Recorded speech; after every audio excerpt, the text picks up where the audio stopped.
Welcome to another exciting and elucidating episode of the Omni Talk Spotlight Series. I'm your host, Chris Walton. And I'm Mezzenga. And we are the founders of Omni Talk, the fast-growing retail media outlet that is all about the companies, the technologies, and the people that are coming together to shape the future of retail. Or as we like to say, the retail media organization that focuses on tomorrow, today. And today, Anne, specifically, is another one of those podcasts with a guest who just makes us and me particularly go, wow. That just makes a ton of freaking intuitive sense. So I am pleased to introduce Derek Swanson, the Chief Technology Officer at Silk. Derek, welcome to Omni Talk. Hello, Chris, Anne. Thanks so much for having me, and I'm very excited to be here today. Yeah, Derek, I want to get started here by getting to know you a little bit. Like Chris teased when I met you that you have the most extensive background. You're the youngest looking person we've ever interviewed with the most extensive background. So can you make sense of this for me? Like how is this possible that you've done all the things that I think we're about to hear? Yeah, so I'm not going to tell you my age, but I did start very, very young. So Okay. I have a lot of experience. So the first 20 years of my career was mostly in enterprise operations. So tier 3, tier 4 data centers doing legitimate like tier 1 enterprise application development and network application across all the spectrums, including security. So a lot of real world experience coming from that. The last 10 years, I've been mostly doing customer facing work as an architect and primarily a technical evangelist. So I've kind of moved more towards like the sales and evangelist side and away from kind of the hardcore like coding and implementation side. Have you found the move to the... Go ahead. Sorry, Derek, go ahead. I started back in the day with like Nobel networks and then moved on to like x86 compute with thin client and then virtualization with VMware. And then in the 2000s, big iron storage. But mostly for the last 5 years, now I've been focused on cloud architecture. Currently, I'm in go-to-market with technical and product leadership. So working with customers to understand their needs, driving those needs back through technical engineering and product groups, and working with marketing then to deliver those product features back to the customer, right? Give the customer what they want. So that's kind of my current focus today. Yeah, Derek, I'm curious, how have you found the move towards the sales side? I just out of curiosity. Yeah, so definitely we call it going to the dark side, right? In enterprise operations, we always deal in the reality and the truthfulness of the situation 100% because that's the world we live in. Moving to sales, there's a lot more. Sales and marketing is a little more aspirational. Right. Sure. You know, a little more embellishment, a little more storytelling where we didn't have that at all in enterprise operations. So it's definitely way more interesting. It's a lot more fun to work with people. People are infinitely more complex and interesting than working with systems. Although I have to admit, working in enterprise operations, it did often seem like the systems I was working on had their own personality. Some of them liked me, some of them didn't, right? Right. So it seemed that way, but it's been a good shift, but definitely way different than enterprise ops. Well, that's I've got to ask that question because it's a perfect segue, Ed, for how we're going to pragmatically talk about what it is that you do at Silk and what Silk particularly does itself. So why don't we start there? Why don't you tell us about Silk and what it does? Okay, great. So here's our pitch, right? So Silk, we're a shared cloud data virtualization platform for enterprise applications. And that's kind of a fancy way of saying what we do is we deliver enterprise class performance, the highest level. Rich data services, really advanced operational capabilities with a highly available, scalable, and resilient architecture to deliver modern business outcomes at lower costs than what people could get with cloud native. So our platform does things that cloud native alone cannot do for enterprise clients, delivering a higher value than cloud native alone. So we're kind of a combination of both a vitamin and a painkiller. If you need more, or if you need us to remove pain, that's kind of what we do. That's what our platform does. Right. And so explain to us too. So, because we've got a whole swath of different types of listeners too. Explain some of that language to our audience too. What you mean by when you say cloud native particularly. So cloud native, when you move to the cloud, there's a lot of basic features and functions that you can get from the cloud. We call them cloud native services. So they're provided by the cloud themselves. And when we're talking cloud, generally I'm speaking of like AWS, GCP, which is a Google Cloud Platform, or Microsoft's Azure, right? That's kind of the general public cloud that most people are familiar with. And cloud native, when we say that, means you're only going to use the services provided by that cloud provider themselves. Okay. Now, those services generally are pretty good. One thing to understand about the cloud is built for the average. It's built to support most everything out there. it's not super specialized to support what we call a big enterprise. Big enterprise is going to be, the larger data sets that are moving and scaling into the hundreds of thousands and millions of users, et cetera, kind of the big applications, big enterprises. Cloud is great for mid-market SMB, small enterprise, but bigger things it kind of struggles with to deliver the real kind of services that we've been used to getting for decades on-prem. It really struggles to deliver those with what we call cloud native. So what you have to do is you have to leverage third-party application providers to kind of fill in those gaps and help you get all of the bits and pieces that you need, because cloud native by itself can't do everything. It's kind of a one size fits all. And as you know, one size fits all means there's going to be a lot of things that don't quite fit into that bucket. Means it doesn't fit anyone in the end of the day. Right, exactly. Well, and Derek, explain a little bit in your experience, like how have retailers, especially some of those larger enterprise retail companies, how have they approached going to the cloud then? You touched on like third-party services, but like how else are they kind of getting that in motion?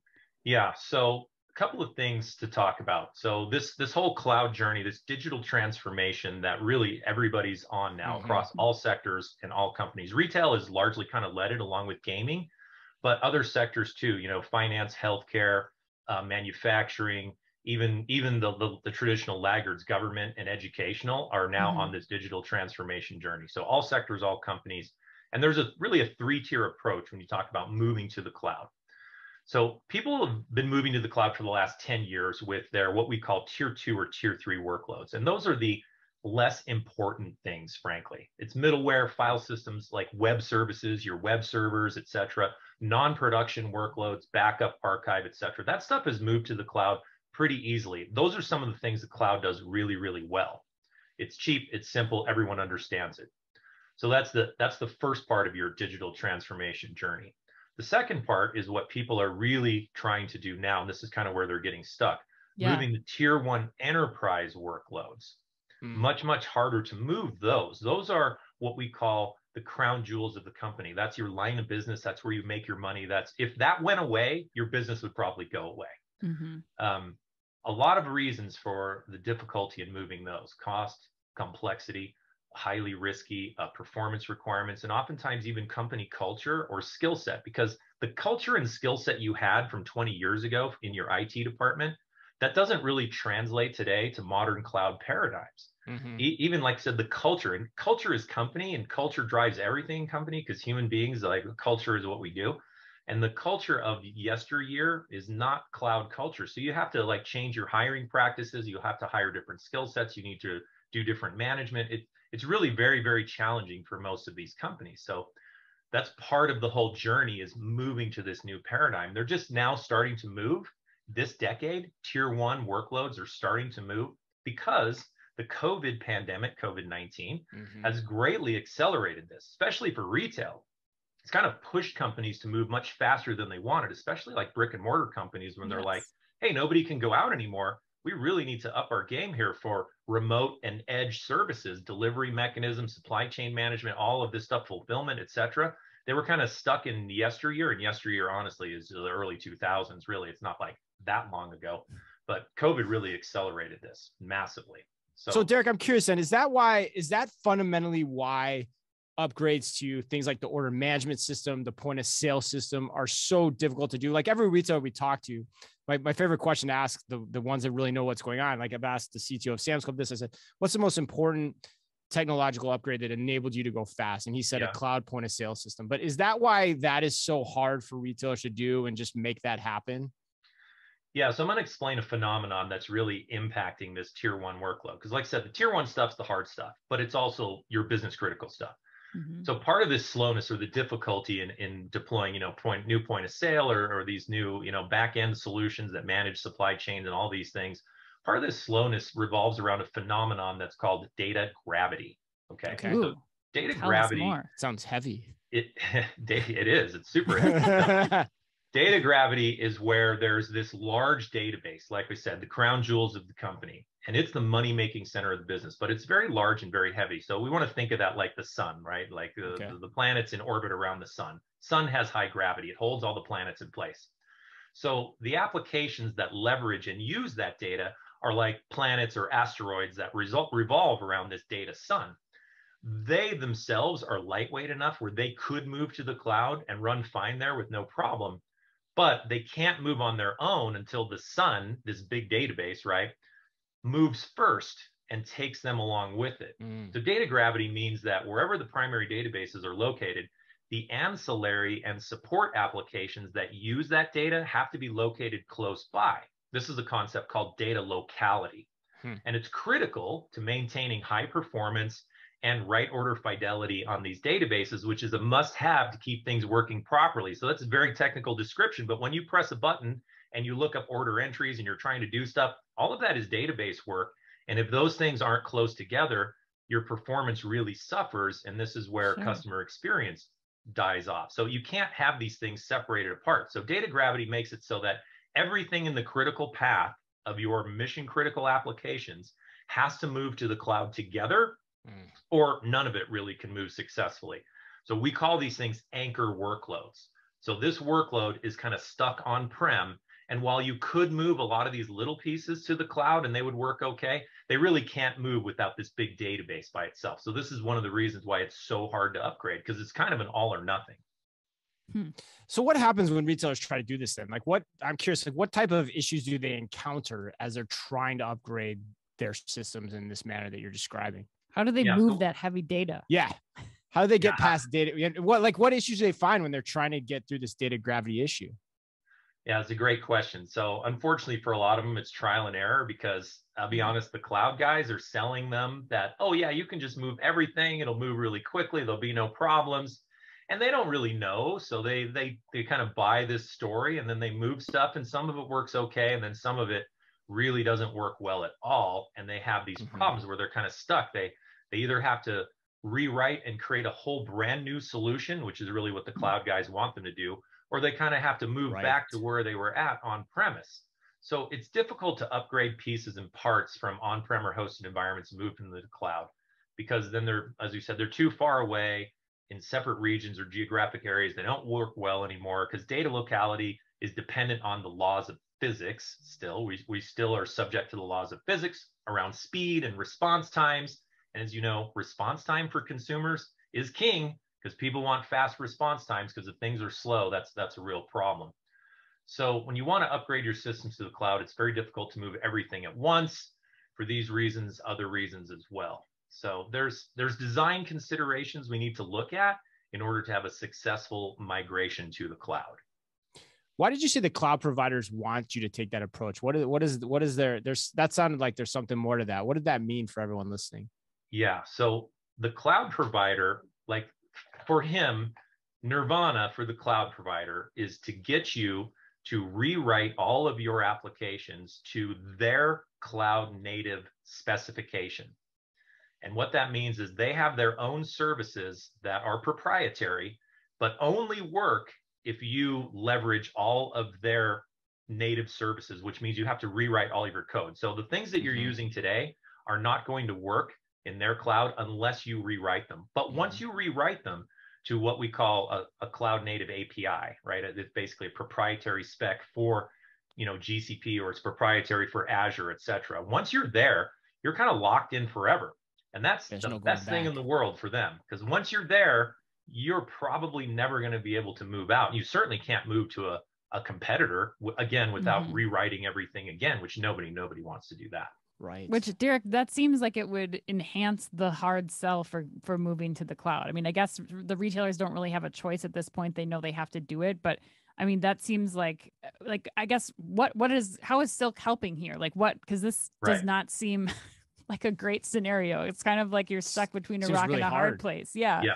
And this is the difficulty. I'll tell you exactly what the challenge is. So let's leave out, first of all, people that are brand new. So if you're greenfield, if you're just starting from scratch, if you're a brand new company, you can write to a cloud native API and it'll probably work okay for you, because you don't have an existing business to worry about. You can take your time and you can architect it okay. And you can look at all the different options, be fine. So let's leave those people out of the mix, because cloud native for them, probably okay. Right. For the vast majority, everyone else who has an existing line of business, especially for retailers that have been around for decades, they can't just do that, right? They have to continue to run their business and have it working functionally while they're trying to migrate. So the challenge around this is if I'm going to go to the cloud, they want me to rewrite everything to a cloud native spec. That's going to take me years. Mm-hmm. It might not even be successful because ultimately a lot of projects, when they're done, they don't deliver the feature, functionality, experience, performance you thought you were going to get. I mean, Right. that's not a shock, right? I mean, Yeah. everyone's heard stories about how most IT projects fail, and they either fail completely where it doesn't work at all, or it sort of works where, yes, you're in the cloud now, but you're missing a lot of the feature functionality that you used to have with your existing system on-prem. So they're unhappy with it, right? It's like we're in the cloud now, but it's not great. So they got to weigh that. So how do you get all of the feature functionality, performance, and the business logic that you've been developing to for the last decade or longer? Because a lot of these guys, some of them have databases with business logic that's 30 years old. They have a huge amount of a huge library of things that they've been built and working on. They don't want to just get rid of that. They want to, Right. they don't want to lose all that. They don't want to deprecate it. So how do you move that to the cloud successfully? So this is the new challenge. So what Silk allows them to do is something we call, it's a lift and shift and evolve function. So what that means is you can take everything you have today and you can lift that whole. You don't have to piece it out. You can take the whole thing and you can shift it into the cloud and run it on our platform while getting the same feature, function, performance, resiliency, availability, data services, security, governance, all of those things that you're used to getting. You can keep all of those in place while plugging into the cloud. You now get all of the advantages of cloud around the operational models, around the elasticity, agility of the cloud, all of the geographic advantages, geolocation, et cetera, et cetera. So you kind of get the best of both worlds. You don't have to give up anything you've already had. Plus, you get all of the advanced features of the cloud without having to go through the risk and cost of rewriting everything and, you know, taking the risk of losing the function that you had before. Well, and also the time, Derek. Like, how much time is this saving companies in the desire to like get speed to market, to like get on the cloud, to not have teams and restore? Like, it just seems like there's so much dedicated to moving to the cloud that this saves them a lot. It's a huge, huge time saver because honestly, when and again, leaving out the greenfield guys, but people who actually have established businesses and hundreds and thousands, tens of thousands of users, to pick up and move or rewrite everything takes literally, like, the typical time frame is 18 to 36 months. It's a year and a half to 3 years to do it. And again, no guarantee it's going to work in the end. Right. So when CIOs look at this in my industry today, the average lifespan of a CIO is about 18 months. Right. Yeah, because you basically get one big project. Right. And if that doesn't work, they're probably going to move you on and move on to something else. That's the hard reality of what we do. It's deliver or die. And when somebody's looking at a 3-year project that may or may not work, nobody wants to do that, right? Yeah. It's just way too risky, not just for the company. Of course, the board and the president and the C-suite, they don't want to do it because the risk is too high, but individuals don't want to do it because it's too personally risky for their career as well. I can't tell you how many times we come in and it's like, well, we've just had, a major executive change because they tried to do this and it didn't work. And now there's a new regime in place and we have to make this work. Please help us. And that's the reality of it. So this is cutting back on time, saving resources, but then also allowing retailers the flexibility, almost like a guarantee as they're going in. Like, if this doesn't work, we still have the ability to lift and shift this to another platform if we need to. Am I understanding that correctly? Yeah. Yes. No, you're exactly right on that. That's a good point, because part of what a rewrite is what we call a refactor. So if you're going to refactor something to a cloud native spec, you're kind of locked in there. When you lift and shift, what that means is you're not beholden to those proprietary APIs. So you can move it someplace else if you need to. Mm-hmm. Lift and shift means you can move it from Google to Amazon to Azure, mm-hmm. or you could move it back on-prem, or you could do anything you want with it. You're not tied in, you're not locked into something that may not be a good long-term solution for you. So it gives you a lot of agility, it gives you a lot of options. It actually gives people a lot of pricing power, which is what they like as well. Because also, I would tell you probably half of our enterprise customers are continuously in pricing negotiations between mm-hmm. two major clouds for services, which is how it should be. Mm-hmm. But if you're locked into someone, it's like, well, now what are you going to do? Kind of you stuck. lose your power, right? Mhm. So basically, so what you guys saying? So like, and is there a term for it too? Like you basically you're playing this, you're kind of this middle layer then between the current enterprise architecture of the big enterprise retailer and the cloud systems, right? Is that the best way to think about this? Yeah, so we're a virtualization layer. So virtualization can mean a lot of things to a lot of people, but what it means is that you can take what you have today, you plug it into the cloud, and we virtualize or abstract away the cloud elements. So you just plug into us, and we look exactly like what you've been used to getting. So you don't have to change anything on your side. But our platform leverages all of the advantages and benefits of the cloud. So a virtualization layer, a translation layer is basically, we call it a cloud data platform.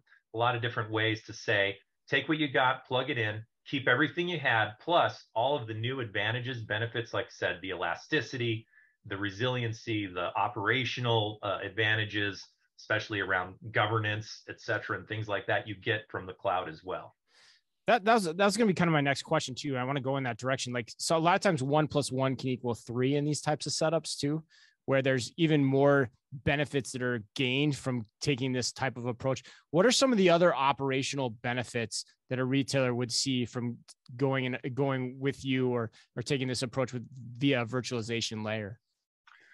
So there's a couple of benefits. Probably the primary one is the additional performance. So cloud is not really architected to deliver high levels of what we call vertical performance. And there's a whole description about vertical scaling versus horizontal scaling, the different paradigms.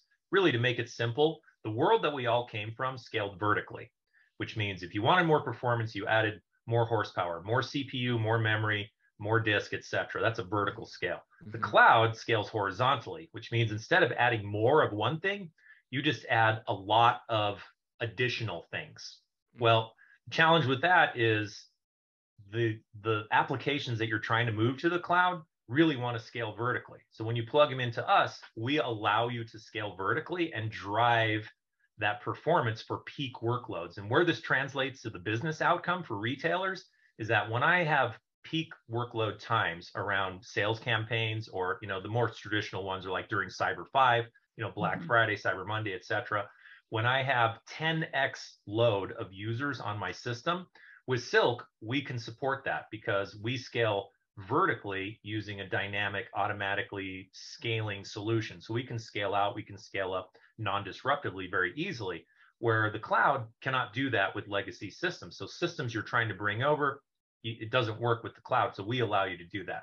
So you can run your system on us without having to refactor it and support these big, huge peak workload times during your sales campaigns or Cyber 5, and have the ability to deliver all the feature functionality, performance, response times you need for high customer experience and customer delight, and not worry about your site tipping over and dying. Because I think everyone has experienced going to a website that's too heavily loaded, and what happens? Oh, yes. Which is very timely for when this discussion is going to come out here just in advance of the holidays as well.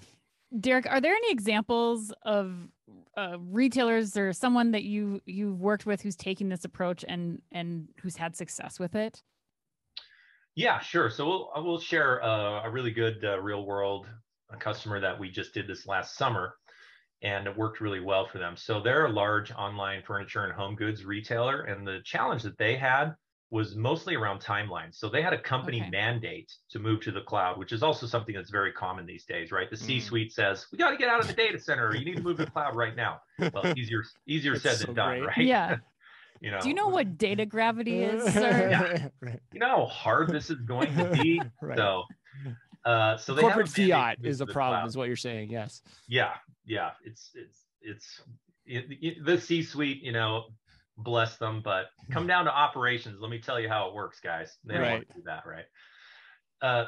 So the reason they had this mandate, and there were some legitimate reasons for it, is because a lot of times you have leases that are coming up. So you have to renew your lease, or you have maintenance events. And these are, millions or tens of millions of dollars that you don't want to spend because you're moving away from that model, but you're now up against this deadline. So this had to happen by a deadline, or they were going to have to pay additional fees they didn't want to pay. Wow. So it's pretty significant, this deadline to move to the cloud. challenge they had was around this very example that I was talking about with data gravity. They had this huge anchor workload around SQL databases. So they had hundreds of SQL databases. So this is a very large retailer, lots of databases that were impossible to move, literally impossible, which means they could not move them to the cloud at all due to the high performance requirements. Because remember, I told you cloud is like one size fits all. Well, if it doesn't fit your size, you can't move there. And they couldn't move there. And they were kind of stuck in the middle. The cloud provider had sold them like, you can move and do all these things, but then they figured out they couldn't. They were in this time crunch. They couldn't get the performance they needed either from platform as a service solutions, or SaaS solutions couldn't deliver the availability levels they needed and the performance levels. And when we talk about availability, what that means is that if there's ever a failure anywhere, this system's still going to stay up and running, because we've got a lot of resiliency, a lot of redundancy, a lot of built-in failover and self-healing capabilities that cloud native oftentimes doesn't have. So based on those restrictions, they were kind of stuck. So to their credit, the cloud salespeople actually said, hey, we know about this company, Silk. They might be able to help you. They introduced us to them. So, and we partner with the cloud, and we were joint development partners with all the clouds. We work with their salespeople very closely, so they're aware of what they do. They're aware of what we do. So they brought us in, and we helped them move this actually quite quickly. So the outcome was we moved them from their on-prem data centers to the cloud in 5 weeks. 5 weeks. We were in production. Now that's incredible agility and velocity to do this. There is no way they could have ever done that if they'd had to refactor or rewrite. It would have taken them years and years. So in a month, about 5 weeks, a little over a month, we were up and running in production. Some of the advantages they got here, besides the cost savings, being able to move out of the data center. Our platform is actually faster than their on-prem performance that they were getting, which was amazing because their on-prem solution is using multi-million-dollar dedicated hardware specifically for these tasks, right? These are incredibly expensive systems. It's not like going to Best Buy and getting a PC. I mean, these are like, really expensive solutions. So that was a great result for us. And they had overall cost reduction due to our rich data services, enabling them to do things in their workflow that you simply can't do with cloud native, because cloud native doesn't actually have those features yet. You have to understand another thing about the cloud is that the cloud is relatively new. So they're not nearly as mature in their enterprise functionality as what we've been getting on-prem for literally the last 30 or 40 years. So there's a lot of feature functionality on-prem that doesn't exist in the cloud yet because they're just not mature enough. They'll get there eventually. Every year they, offer more and more things, but today they're still missing some things. There's still some gaps there.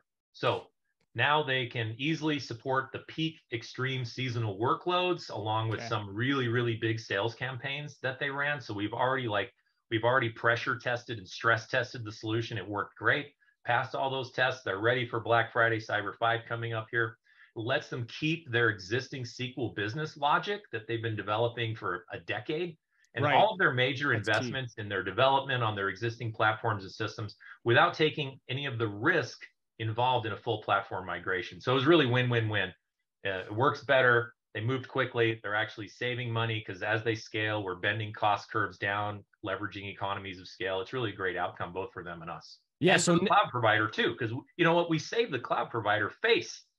Right. They're like, our system doesn't work. Yeah, I bet you're a cloud provider's best friend. Yeah, I was gonna say. That's what I was gonna say. Like net, you save them from data gravity, having them come crashing back down to earth for the most part. And you did this in what, 5 weeks? You said 5 weeks. 5 weeks to live production, which I admit is kind of crazy, and most people will be like, "There's no way." But you have to understand, precedent to set. Yeah, they were under a severe time constraint, so customer was highly motivated as well. So most customers, it's going to take several months for this just because they don't want to move that fast.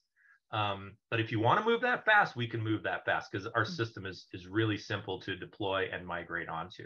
Yeah, and this is a large enterprise grade retailer too that we're talking about. People should keep that in mind. One of the biggest, right? Yep. Yeah. All right. Well, as we kind of close this up, Derek, any final thoughts or words of wisdom that you have for the people listening to this outside the cloud providers who, if they don't know about you already, probably need to find you immediately as they're approaching, moving to the cloud or trying to decide how they approach that? Or watch outs for any C-suite executive who's fiat demanding they move to the cloud, Derek. Yeah, exactly. I love the executive mandate by fiat. So in operations for 20 years, it'd be like, oh, please, you're killing me. All right. So my words of wisdom, really just to say, probably it's time for enterprises to look seriously now at moving their tier 1 workloads. Okay. Not the easy stuff, but the hard stuff from on-prem into the cloud, and to start plugging those workloads into and taking advantage of all of the other data services and advanced business functions and logic available from different cloud providers today that you can't really get if you're stuck on-prem. See, the challenge is if you're stuck on-prem, you can only kind of use your own stuff. The cloud guys have all sorts of amazing advanced business logic, feature functionality, and things like that. You just need to move your data into the cloud so that you can start plugging into that and leveraging it. And this is kind of all the mythical like AI and ML and all this really cool stuff that you can get in the cloud. Well, you need to move your data there first. So you really need to start looking at moving your enterprise tier 1 stuff. This is the decade to move the rest of your entire data estate to the cloud and start leveraging the future today. And Silk helps you with that, but the future is now. So start really looking seriously at that. Data estate. God, there's a lot of good phrase drops in here. Yeah, some nuggets. And like I said, when I said at the opening, like what Derek's describing to me just seems so intuitive. When you think about how all this architecture is architected, like it just makes so much sense to me. So Derek, thank you. That was absolutely wonderful. I thoroughly enjoyed that conversation. Loved all the new terms that you introduced and to Ann and me today during this conversation. So I'm guessing there's a lot of listeners who found what you had to say really interesting and really compelling, and want to learn more about what Silk does and possibly even pick your brain to help them through that process. So what's the best way for them to get in touch with you should they want to do that? Well, Chris and let me say that was fantastic. I really appreciate you bringing me on here. Had a great time. If someone wants to get a hold of me, they can do it on LinkedIn. I'm available on LinkedIn. They can connect with me or send me a message, or they can get a hold of us through our website, silk.us, and connect with me that way. Awesome. Well, hey, thanks again, Derek. That wraps us up. Thanks to Derek Swanson, the Chief Technology Officer at Silk. Thank you so much for sitting down with us today. And as always, to everyone listening, be careful out there.